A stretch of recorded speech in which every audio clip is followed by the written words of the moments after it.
of the state.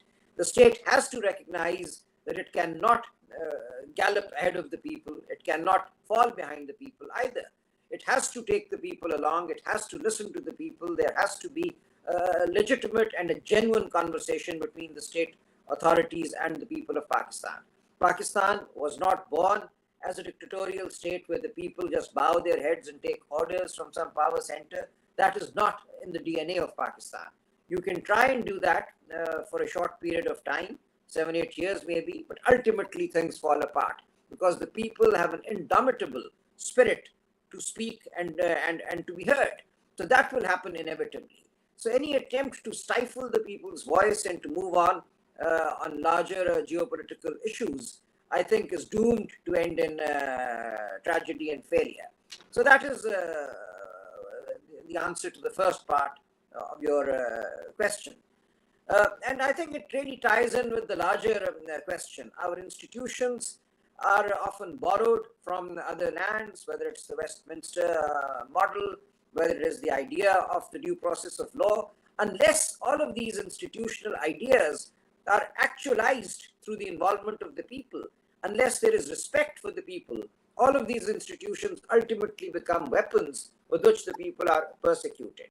So we see that there is a court system, but if the court system fails to realize that the people are actually being crushed, that the elections being held are really not the elections that the Constitution envisages, the restrictions on campaigning, the restrictions on becoming a candidate, the restrictions on speech, the way the constituencies have been delimited. So the gerrymandered, stifled election can maybe help somebody tick a box that yes, we held elections in Pakistan, but the reality is that you are creating greater dissent, you're creating greater anger by causing elections to happen in the manner in which they're happening.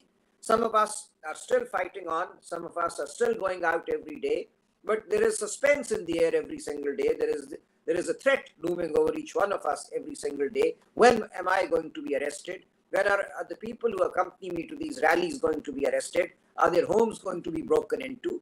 So we are campaigning under that cloud. And we do it every day because we feel there is a larger principle for which we must fight. We must assert our right to our freedoms, freedom of speech, freedom of association, our right to have a democratic process in this country. So we carry on, but we carry on under a very dark cloud. And that is why I think we need all the support we can get. The world cannot turn its backs on us. We need people to see what is going on here. And we need the world to advise, to engage with our state authorities and to help them along the path of democracy and constitutionalism and basic values. So that is what we're seeking from the world at large. Nothing more than that. Just basic principles of decency, basic principles of constitutionalism should be asked for from our state authorities. That is all I seek. Salman, thank you so much, and I wish you all the best on the streets of Lahore, where you're trying to fight for the Constitution outside the courtroom. All your life, you have spoken the language of law and the Constitution, and I would like to get in touch with you, maybe to interview separately on that question, that how someone who has spoken the sophisticated language, the esoteric language of the law and the Constitution is interacting and communicating with the common people of Pakistan who have never got the benefit of the law and Constitution in this country, whose issues are very different. How is this experience going on? I remember I had a dinner with you a long time ago in 2000, before the 2013 election. You always had the option of switching to the politics. At that time, Imran Khan had even requested Salman Akhundzada to join Tehreek-e-Insaf, but he had considered it and was not able to make the decision. So it must have been a very important moment in his life when someone like him, who has never decided to be a judge, has never decided to be a politician, has been forced to compel to enter the politics to defend the Constitution practically on the streets of Salman. Looking forward to staying in touch with you. Thank you so much. It will be a pleasure. Thank you. Thank you. So it was good to see you. I have now, you heard from Salman Akhundzada, one of the most foremost constitutional experts of this country. I have always looked upon him as a mind, one of the best gifted minds of Pakistan, just like I look upon the barrister Aetazaz Ahsan, to which I keep on referring, that if there were many people like Aetazaz Ahsan, like Salman Akhundzada in the Pakistani legal fraternity, the situation and the circumstances of the state of Pakistan, the nation of Pakistan would have been different. So I wonder if Imran, from Turkey, the musician, the poet, the writer, who's familiar with us for his songs. He and I have never spoken in person. I've never seen him before, not I remember, but I have been tweeting and retweeting his songs. We are in touch on Twitter. So I hope that Targe Evren from Turkey can hear me. Targe, can you hear me? Can you now join us? Yes, I can see you on the screen. Yeah, I can hear you, but can I have a request with you? I mean, in Istanbul now, the beautiful, evening ezan is being recited, and my home is very close to a major, mosque. So that's why before me, maybe you can have another one, because now I don't know whether you can hear or not. No, we cannot hear. As far as I'm concerned, I'm here in the United States. I can see you. I can hear you. Okay. I don't Okay. hear any background noise. Okay, So very good. if the background noise, anything is there, it is in your vicinity. We don't hear it. Okay. I think the studio can also tell us. I think we don't hear it. Yeah, very good. Then we can start. So I wonder why someone. My first question, I think, and many people, this question will resonate with many people, the Pakistanis in Pakistan, and Pakistani diaspora across the world, in North America, in Europe, in UK, in Middle East, that why someone like a principled Muslim leader like Recep Tayyip Erdogan, who takes strident, assertive position on issues across the Muslim world in the interface of West and the Muslim world, has not taken any assertive position on what is happening in Pakistan to Imran Khan. Why we have not heard anything from him? Okay. Yeah. I mean, I get this question quite often, from my followers as well.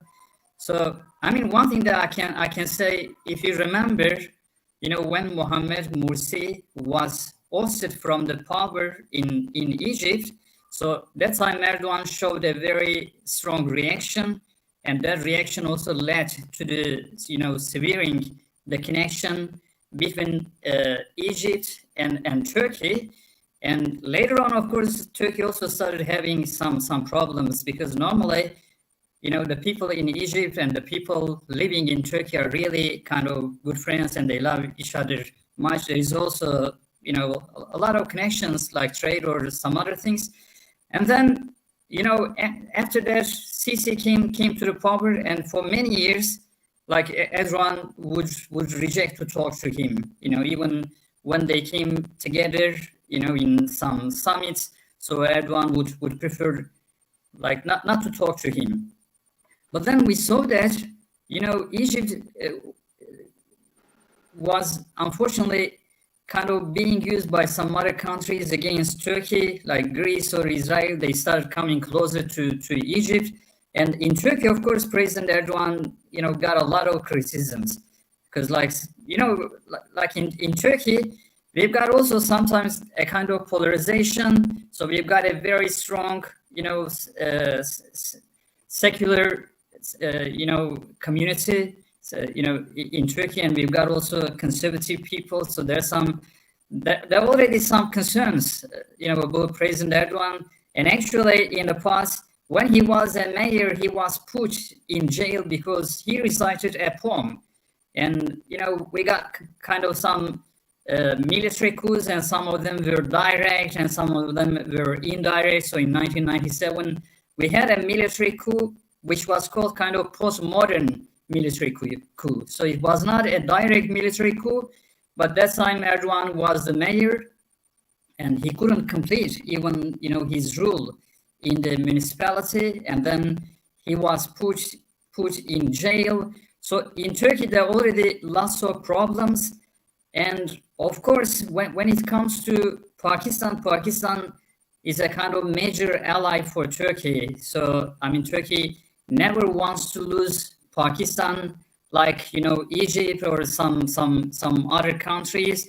So that's why, although I'm sure that Erdogan is not very happy about what's going on, and I believe that behind the curtains, maybe he's giving some advices to some authorities in Pakistan about acting with wisdom. And in the past, I remember Erdogan, criticized the kind of the decisions of the courts in Pakistan as well. So that's why, Pakistan is really an important country for Turkey. And at this point, although the people, are not very happy about what happened in Pakistan. If you can hear me, my question is, can you hear me? My question is this, that what is the public feeling and the view in Turkey, in Istanbul, which is, if not the largest, perhaps one of the largest city in the Muslim world, one of the largest city in the world. What is the feeling on the street about Pakistan? What is the awareness, the knowledge about Imran Khan, Pakistan, in Turkey? I think in Turkey, if you talk to people, still, I think the majority is going to think that Imran Khan is still in power in Pakistan. So, still, that there are like many people, because when it comes to Pakistan in Turkey, in the past, we heard about Benazir Bhutto. So she made some impact on Turkish people because she was the first kind of woman prime minister, female prime minister coming out of a Muslim country. So that's why that, created a very big, curiosity in Turkey about Pakistan. But other than that, like Imran Khan, it was kind of, his name really made a very big impact, in Turkey. So in Turkey, if you ask the people to ask some politicians, from Pakistan, I believe the first, person coming to mind is going to be Imran Khan. And interestingly, I'm sure that in Turkey still many people are unaware of what happened in Pakistan, although some people know. But like for ordinary people, even you could meet like many people thinking Imran Khan is still holding his position, in the office. So it is really interesting. So let me ask the last question before we play music, your latest song on Pakistan. Given Erdogan's position and status in the world, and given his proximity, and you said that he doesn't want to spoil the interstate relationship between Pakistan and Turkey, couldn't Erdogan play a little bit behind the scenes? Can he play a mediative role to find a solution for the political mess in Pakistan? Yeah, I think in the future, of course, we're going to see whether these kind of developments are happening or not, or maybe in the past, there were already, I believe, some efforts, but so far, these efforts, did not achieve the result. But on the other hand, so we should also think that, like in Turkey, unfortunately, we don't have a kind of strong PTI lobby. So in Turkey, PTI is almost kind of a non-entity. So because PTI, like Imran Khan stayed in the office only for 3.5 years, and even that time, unfortunately, it was a bad time for the world. So there was pandemic, and Imran Khan really, had some kind of wise, smart lockdowns, and Pakistan was doing much better than some other countries. But as a party, as an institution, so PTI is something new, and I don't think that like PTI is very active, in Turkey. So in this kind of situations, I believe that the parties should also put some pressure on some deputies or on the government. So I think there is something missing, on that side as well. Of course. Now Turkey is also involved in some other problems. We've got some terror problems in the border, and on the other hand, what happened in Gaza. So in Palestine now, the people are focused on Palestine, and actually one of the reasons maybe Imran Khan was also from the office. Brother Sami already mentioned about that. Imran Khan has been always a very strong advocate, of Palestine and Kashmir. And I know that in the Muslim countries, unfortunately, strong leaderships are not desired, because strong leaders, charismatic leaders represent the charisma of the people. And when you think about Pakistani people are really smart, and in the history, they have had a lot of achievements, and they made a very big contribution to Islamic civilization. And, Imran Khan always reminded the people that, when he referred to Mevlana, when Allah has given you two wings to fly, why do you crawl on the ground? So he always wanted to remind the people of the dignity and the great history that we have had, and young people, they started feeling more confident seeing President Erdogan and Imran Khan, and they started taking these leaders as a model. Like, you can also become successful, you can create, you can produce, and you can make your own contribution to the market of humanity. So that's why these kind of leaders, unfortunately, are not desired in the West. And, they have some different ways, to remove these people from our countries. So Erdogan had also a lot of, barriers in the past. And now Imran Khan is having a big test. But I can tell you, like, millions of hearts, not only in Pakistan, but all over the world are together with Imran Khan, and the impact of Imran Khan is not confined to only Pakistan. So he also made, some effect on the other countries as well. Just a few months ago, even when Imran Khan, was ousted from the office, like one of the intellectuals of Turkey, he visited Pakistan and he came together, with Imran Khan, and they had some discussions about some different topics. And then after he came back to Turkey, and, he said Imran Khan is not only a kind of political leader, but he is also a great intellectual, and he has got some, really unique ideas